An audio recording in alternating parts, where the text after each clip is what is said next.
Morning everyone. आज का हमारा टॉपिक है टेंसेस। मुझे जितने भी स्टूडेंट्स मिलते हैं सभी बोलते हैं कि टेंसेस समझ नहीं आते या टेंसेस से उनको डर लगता है।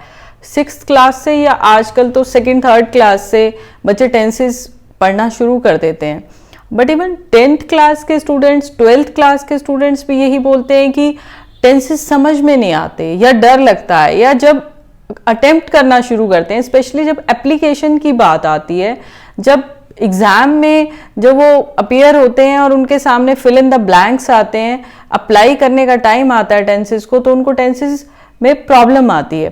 तो आज मैं आपको बड़े इजी वे में टेंसेस सिखाऊंगी और आपने वीडियो को एंड तक देखना है और उसको अप्लाई करना है।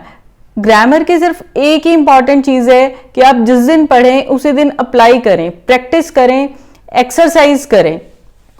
अगर आप एक्सरसाइज उसी दिन नहीं करते, सेम डे उसको डिले करते चले जाते हैं कि 4 डेज के बाद, 5 डेज और 1 महीने बाद सोचेंगे रूल्स पढ़ने के बाद, तो आपको ग्रामर कभी नहीं आएगी। बट टेंसेस बहुत ही इजी हैं। आपको मैं बताऊंगी कि टेंसेस के रूल्स क्या हैं और साथ साथ सबसे इंपॉर्टेंट चीज ये बताऊंगी, रूल्स तो आप बुक्स में भी पढ़ते हैं, बहुत सी जगह पढ़ते हैं, बट सबसे इंपॉर्टेंट चीज जो मैं आपको बताऊंगी कि उसको अप्लाई कैसे करना है और अप्लाई करने की कौन कौन सी कंडीशंस है। तो चलो आज हम करते हैं टेंसेस। टेंसेस जो हैं वो टाइम से रिलेटेड हैं। ये हम हमेशा से पढ़ते आए हैं कि टेंसेस को टाइम से रिलेट किया जाता है कि प्रेजेंट टाइम है या हम पास्ट की बात कर रहे हैं या आने वाले टाइम फ्यूचर की बात करेंगे।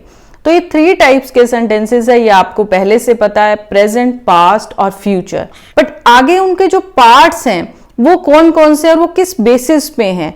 मेनली उनका जो बेस है वो है कि नेचर ऑफ एक्शन क्या है। अगर हम प्रेजेंट की बात कर रहे हैं तो वो एक्शन कब हुआ। मान लीजिए मैं आप प्रेजेंट की बात कर रही हूं, मैं बोल रही हूं, I am speaking, I am teaching you, तो क्या ये एक्शन हो चुका है, हो रहा है, बिकॉज आई एम टीचिंग, तो ये एक्शन हो रहा है या कुछ हो चुका है। तो अब ये जो नेचर है एक्शन की वो कैसी है, वो उसको हमने 4 टाइप्स में डिवाइड किया। जो एक्शन की जो नेचर है वो कौन कौन सी है, इनडेफिनेट, कॉन्टिन्यूअस, परफेक्ट और परफेक्ट कॉन्टिन्यूअस। मीनिंग इनडेफिनेट मतलब जो डेफिनेट नहीं है वर्क, कि वो हुआ है, नहीं हुआ है, हो रहा है, क्या हो रहा है, इट्स नॉट डेफिनेट, निश्चित नहीं है। दूसरा है कॉन्टिन्यूअस। कॉन्टिन्यूअस मतलब जो चल रहा है, जैसे अभी मैं टीचिंग कर रही हूं, ये प्रोसेस चल रहा है, ये एक्शन गोइंग ऑन है। तीसरी टाइप है परफेक्ट। परफेक्ट मतलब जो कंप्लीट हो चुका है work. 4th nature of work है परफेक्ट कॉन्टिन्यूअस। इसमें दोनों है, परफेक्ट भी और कॉन्टिन्यूअस भी। परफेक्ट मीन्स कुछ काम हो चुका है, एक्शन कंप्लीट हो चुका है और कुछ हो रहा है, दैट इज इन कॉन्टिन्यूएशन। जैसे मैं पढ़ा रही हूं तो मैं कुछ पार्ट उसका पढ़ा चुकी हूं और कुछ मैं अभी भी पढ़ा रही हूं, दैट्स गोइंग ऑन, तो उसको हम बोलेंगे परफेक्ट कॉन्टिन्यूअस। तो अब ये 4 टाइप्स जो हैं, जो नेचर है एक्शन की, ये तीनों टेंसेस में डिवाइड होंगी। यानी कि प्रेजेंट के भी 4 पार्ट्स हुए, present indefinite tense, present continuous tense, present perfect tense और present perfect continuous tense. Same is with past tense and with future. तो सभी के 4 पार्ट्स हुए, प्रेजेंट के भी, पास्ट के भी, फ्यूचर के भी। तो टोटल हमारे पास 12 टेंसेस हैं जिसको हमने पढ़ना है और बड़े इजी और कूल वे में हम टेंसेस को पढ़ेंगे। टेंशन नहीं लेनी, कभी ये नहीं समझना कि टेंसेस बहुत मुश्किल हैं, बहुत ही आसान है। हम बड़े आसान तरीके से पढ़ेंगे, बस जो आपको सीखना है सेम डे प्रैक्टिस करनी है, that is the main point. तो अब मैं सबसे पहले शुरू करूंगी प्रेजेंट टेंस से, उसके हम 4 पार्ट्स करेंगे। लेकिन उससे पहले मैं आपको बताऊंगी कि हमें सेंटेंस जब बनाते हैं इंग्लिश लैंग्वेज में उसका स्ट्रक्चर क्या है। Basically English is a foreign language, तो वो हमें सीखनी पड़ती है, हमारी मदर टंग नहीं है। हिंदी हमारी मदर टंग है तो वो हम सुन सुन के, लिसनिंग के थ्रू हम स्पीकिंग सीख लेते हैं। बेसिकली लैंग्वेज की 4 जो स्किल्स होती हैं, LSRW, listening, speaking, reading and writing. तो हिंदी हम ऑटोमेटिकली सबसे पहले लिसनिंग स्किल होती है। वो लिसनिंग हम घर पे सुनते सुनते, अपने घर में पेरेंट्स को, ग्रैंड पेरेंट्स को, वो सुनते सुनते हम स्पीकिंग पे आ जाते हैं, देन रीडिंग एंड राइटिंग। अब मैं आपको शुरू करती हूं कि हिंदी लैंग्वेज का सिंटेक्स क्या है। हिंदी लैंग्वेज का सिंटेक्स है subject plus object plus verb. जैसे मैं पढ़ा रही हूं, मैं सब्जेक्ट है, पढ़ाना ऑब्जेक्ट है, रही हूं वर्ब है।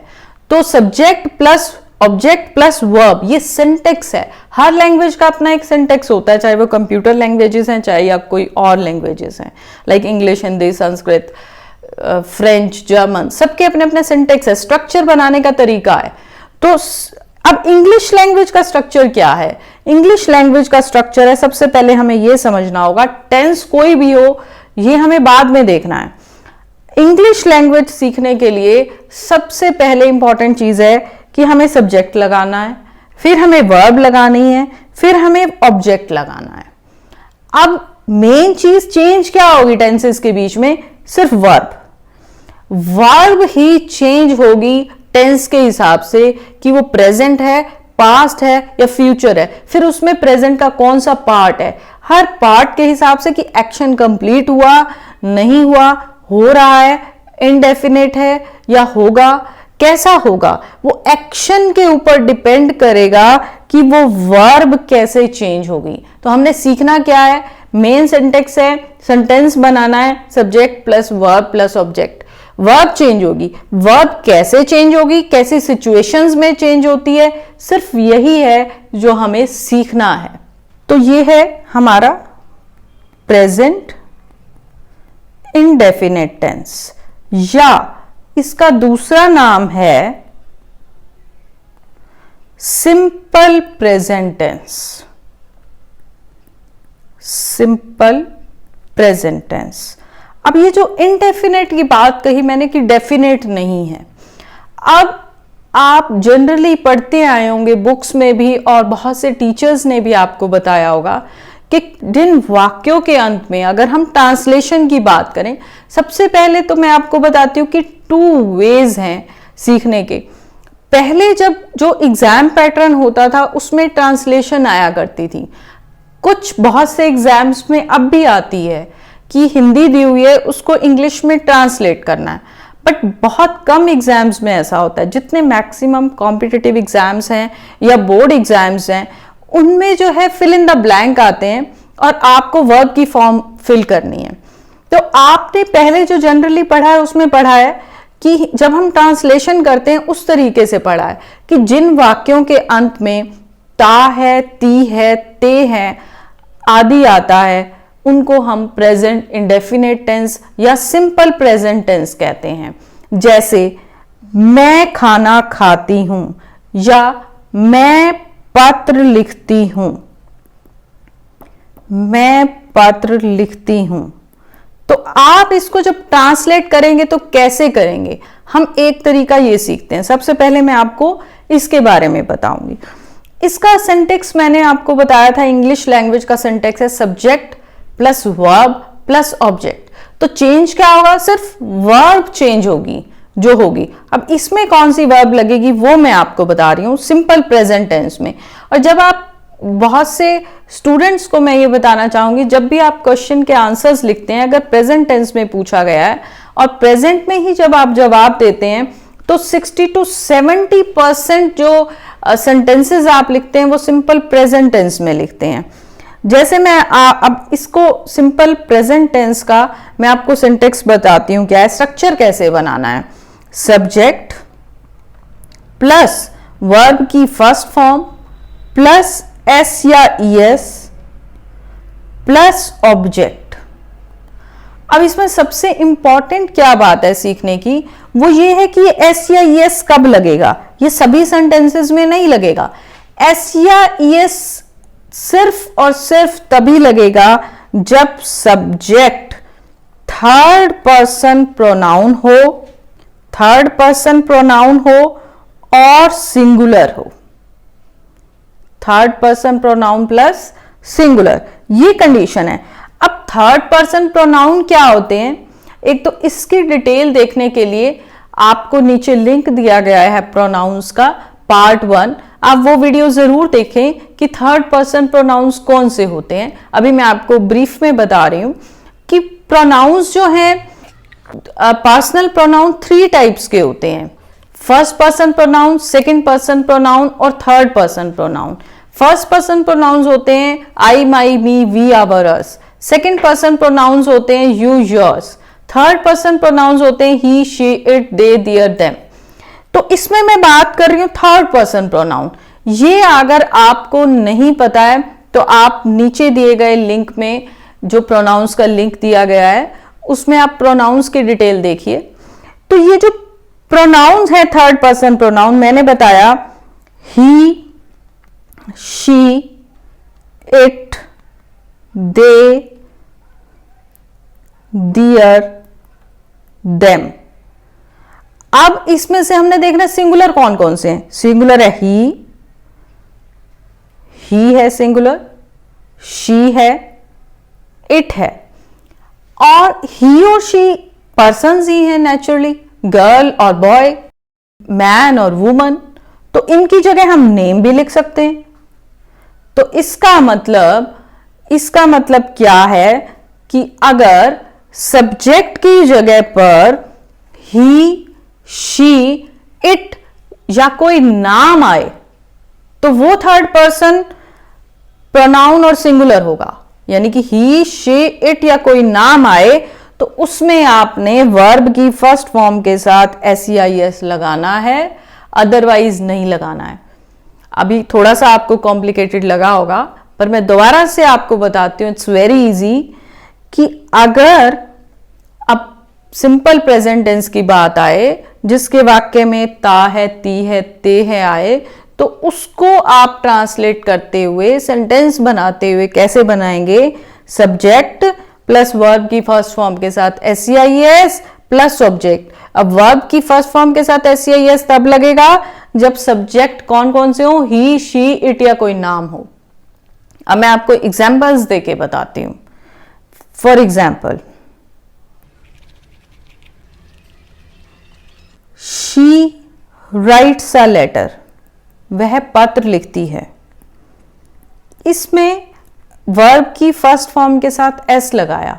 क्यों लगाया? मैंने आपको रूल बताया कि अगर सब्जेक्ट ही हो, शी हो, इट हो या कोई नेम हो तो हम वर्ब की फर्स्ट फॉर्म के साथ SEIS लगाएंगे, अदरवाइज नहीं लगाएंगे। अगर मैंने और कोई सब्जेक्ट यूज किया, आई राइट अ लेटर, मैं पत्र लिखती हूं, आई राइट अ लेटर, वे पत्र लिखते हैं, दे राइट अ लेटर, इसके साथ भी मैंने नहीं लगाया। You write a letter. सिर्फ सब्जेक्ट जो है थर्ड पर्सन प्रोनाउन हो और सिंगुलर हो, मींस ही हो, शी हो, इट हो या कोई नाम हो, तो हम वर्ब की फर्स्ट फॉर्म के साथ SEIS लगाएंगे, अदरवाइज नहीं। बहुत ही सिंपल रूल है। अब ये थे अफर्मेटिव सेंटेंसेस जिसमें हम स्टेटमेंट दे रहे हैं, अफर्मेटिव सेंटेंसेस। अब मैं बात करती हूँ नेगेटिव सेंटेंसेस की, जिसमें नहीं आए, नो आए, नोट आए। जैसे she does not write a letter, वह पत्र नहीं लिखती, वह पत्र नहीं लिखती, तो हम लगाएंगे शी डज नॉट। इसमें डू या डज का प्रयोग होता है। डू या डज कब होगा ये मैं भी आपको बता रही हूँ। She does not write a letter. अभी आप ऊपर देख रहे हैं कि मैंने लिखा शी राइट्स अ लेटर, इसमें वर्ब की फर्स्ट फॉर्म के साथ SEIS लगा है, तो वहां पे राइट के साथ S हटाकर हम लगाएंगे डज नॉट। अगर इसकी जगह है आई, मैं पत्र नहीं लिखती, तो आई के साथ मैंने ऊपर राइट के साथ S नहीं लगाया क्योंकि ये फर्स्ट पर्सन प्रोनाउन है। तो यहां जब मैं नेगेटिव सेंटेंस बनाऊंगी तो मैं लिखूंगी I do not write a letter.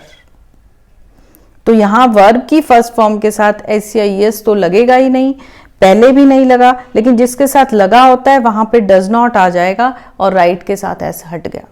ये थे नेगेटिव सेंटेंसेस। अब बात होती है इंटेरोगेटिव सेंटेंसेस की, कि आप क्वेश्चन पूछ रहे हैं, क्या आप पत्र लिखती हैं, क्या तुम पत्र लिखते हो, क्या वे पत्र लिखते हैं, तो क्या लगेगा? ये डज पहले आएगा, डज शी राइट। अब राइट के साथ S नहीं लगेगा क्योंकि डज आ गया, यहां डू के साथ ये S लग गया। Does she write a letter, और फिर आएगा question mark. Do I write a letter, question mark. ये अब मैंने 3 तरह के सेंटेंसेस आपको बताए, अफर्मेटिव, नेगेटिव और इंटेरोगेटिव। इसकी आप प्रैक्टिस करेंगे कि कैसे ये यूज होता है। अब एक चीज मैं आपको और बता रही हूं, इसमें WH वाले क्वेश्चंस भी हो सकते हैं कि तुम पत्र कब लिखते हो, तुम पत्र कब लिखते हो, टाइम भी साथ में पूछा है, कब लिखते हो। तो ये क्वेश्चन कैसे बनाएंगे, क्वेश्चन जो बनाएंगे वो हम बनाएंगे सिर्फ आगे जो है व्हेन, व्हाट, व्हाई, विच ये लगाना है, जिसको हम कहते हैं WH वाले क्वेश्चंस। तो when do you write a letter, when do you write a letter question mark. तो ये do you write a letter, ये इसके आगे सिर्फ हमने व्हेन लगाया। क्या तुम पत्र लिखते हो, do you write a letter. तुम पत्र कब लिखते हो, क्वेश्चन है कब, व्हेन, टाइम पूछा है, तो when do you write a letter. तुम पत्र क्यों लिखते हो, why do you write a letter. तो ये हैं WH वाले क्वेश्चंस। तो मैंने 4 टाइप्स आपको बता दी। अफर्मेटिव सेंटेंसेस कैसे बनाने हैं, प्रेजेंट इंडेफिनिट टेंस की जो टाइप्स बताई कि कैसे बनाने हैं, और दूसरा मैंने बताया नेगेटिव कैसे बनाने हैं, फिर इंटेरोगेटिव कैसे बनाने हैं, फिर मैंने आपको बताया WH वाले कैसे बनाने हैं। अभी इसकी आप प्रैक्टिस करेंगे। अब मैंने ये सब बताया आपको कि ये सेंटेंस की फॉर्मेशन कैसे होगी और ट्रांसलेशन कैसे होगी, कैसे पहचान होगी। अब जो मेन चीज है, जो जहां स्टूडेंट्स को प्रॉब्लम आती है कि टेंस तो सीख लिया, रूल तो सीख लिया, अब एग्जाम सामने है, पेपर सामने है, चाहे वो कॉम्पिटिटिव एग्जाम हो, चाहे वो बोर्ड एग्जाम्स में जाएं स्टूडेंट्स अटेम्प्ट करने, तो वहां फिल इन द ब्लैंक आते हैं। अब इसमें फिल करो वर्ब की फॉर्म। अब वर्ब की फॉर्म फिल करनी है, उनको ये नहीं पता चल रहा कि भाई ये प्रेजेंट इंडेफिनिट है, कैसे पता चले, क्या पहचान है उसकी। अब ट्रांसलेशन करनी तो सीख ली, पर ट्रांसलेशन तो आई नहीं। अब एप्लीकेशन कैसे करेंगे हम, मैं आपको एग्जांपल्स देती हूँ कौन कौन सी कंडीशंस हैं, कब प्रेजेंट इंडेफिनिट टेंस का हम यूज करते हैं। वो सबसे पहले है यूनिवर्सल ट्रूथ। जब यूनिवर्सल ट्रूथ की हम बात करते हैं तो वहां पे हम सिंपल प्रेजेंट टेंस यानी कि प्रेजेंट इंडेफिनिट टेंस का यूज करते हैं। फॉर एग्जाम्पल, सबसे पहले मैं आपको बता रही हूं यूनिवर्सल ट्रूथ। ये आप ध्यान रखें कि यूनिवर्सल ट्रूथ कोई भी होगा, वहां पे हमेशा उसमें कोई बदलाव नहीं आता है। सूर्य पूर्व से निकलता है, ये हमेशा से पहले भी निकलता था, आज भी निकलता है और फिर भी निकलेगा, इसमें कोई बदलाव आना ही नहीं है। तो ये यूनिवर्सल ट्रूथ है। जैसे the sun rises in the east, ये यूनिवर्सल ट्रूथ है। तो इसको हमेशा आप किस में लिखेंगे, सिंपल प्रेजेंट टेंस, जिसको आप प्रेजेंट इंडेफिनिट टेंस कहते हैं। दूसरा पॉइंट है कि कब हम सिंपल प्रेजेंट टेंस का यूज करते हैं, जब हैबिचुअल एक्शन हो। अब हैबिचुअल एक्शन कौन कौन से हैं, हैबिचुअल एक्शन हो या आपका रूटीन हो, जैसे I go to walk daily, या he goes to walk daily, कि वो रोज वॉक पे जाता है, ये उसकी हैबिट है। तो हैबिचुअल एक्शन की बात करें, यूनिवर्सल ट्रूथ की बात करें, यहां फिल इन द ब्लैंक आए यूनिवर्सल ट्रूथ है, तो बिना सोचे आपने सिंपल प्रेजेंट टेंस का यूज कर देना है। ठीक है, वर्ब की फर्स्ट फॉर्म के साथ एस लगा दिया आपने। अगर हैबिचुअल एक्शन की बात है और इसमें वर्ड भी है डेली, रोज की बात है, वहां पे आपने क्या लगाना है, सिंपल प्रेजेंट टेंस यूज करना है, वर्ब की फर्स्ट फॉर्म के साथ एस या ईएस लगाना है। अब तीसरा पॉइंट है जहां पे आप यूज करेंगे सिंपल प्रेजेंट टेंस, वो है scientific fact, scientific truth. Scientific fact कैसा, जैसे आपको मैं एग्जांपल देती हूं कि magnet attracts iron, magnet attracts iron, कि मैग्नेट आयरन को अट्रैक्ट करता है। ये साइंटिफिक ट्रू है, इसमें कोई बदलाव नहीं आने वाला। फिर फोर्थ पॉइंट जो है, अभी तक मैंने आपको 3 पॉइंट्स बताए, universal truth, habitual action, scientific true. Fourth point जो मैं आपको बता रही हूं वो है नेचुरल फैक्ट। अब नेचुरल फैक्ट क्या है? आप सबने हनी खाया होगा जरूर, शहद जिसको आप कहते हो, तो उसका टेस्ट जो है मीठा होता है और हमेशा से मीठा होता है, तो वो है natural fact. Honey test sweet, Honey का टेस्ट तो कभी भी नहीं बदला, कभी चेंज नहीं हुआ उसका टेस्ट, तो हनी टेस्ट स्वीट। तो इसमें आपने कौन सा टेंस यूज किया? सिंपल प्रेजेंट टेंस, वर्ब की फर्स्ट फॉर्म के साथ एस या ईएस का यूज होता है। फिफ्थ है कोई भी सेइंग और प्रोवर्ब, सेइंग एंड प्रोवर्ब, जिसको आप कहते हैं मुहावरे और लकोक्तियां। All that glitters is not gold, all that glitters is not gold. क्या मतलब हुआ इसका? कि सभी चमकने वाली चीजें सोना नहीं होती। All that glitters is not gold, ये कहावत है। 2 and 2 make 4, ये कहावत है। तो जो कहावतें हैं, मुहावरे हैं, लकोक्तियां हैं, सेइंग एंड प्रोवर्ब्स, ये हमेशा सिंपल प्रेजेंट टेंस में होती हैं, यानी कि वर्ब की फर्स्ट फॉर्म के साथ एस या ईएस का यूज होता है। तो 5 सिचुएशंस मैंने आपको बताई कि किस किस तरह के सेंटेंसेस में आपको प्रेजेंट इंडेफिनिट टेंस लगाना है जब आपके सामने फिल इन द ब्लैंक है। Number 1 is universal truth, number 2 is habitual action, number 3 is scientific fact, number 4 is natural fact, number 5 is sayings and proverbs. I hope ये आपको याद रहेंगी 5 कंडीशंस। इसके अलावा अगर आपको वहां मिलता है ऑलवेज, कहीं वर्ड ऑलवेज, हमेशा, ऑफन, यूजुअली, डेली, तो इस तरह के शब्दों के साथ जब हम सेंटेंसेस बनाते हैं उसमें हम मैक्सिमम टाइम्स, आप नोटिस करें, हम सिंपल प्रेजेंट टेंस का यूज करते हैं। आई होप आपको सिंपल प्रेजेंट टेंस यानी कि प्रेजेंट इंडेफिनिट टेंस अच्छे से समझ आ गया होगा। अगर आपको ये वीडियो अच्छी लगी, आप इसको लाइक कीजिए, शेयर कीजिए, चैनल को सब्सक्राइब करिए, और आपकी अगर कोई क्वेरी है तो आप कमेंट बॉक्स में लिखकर पूछ सकते हैं।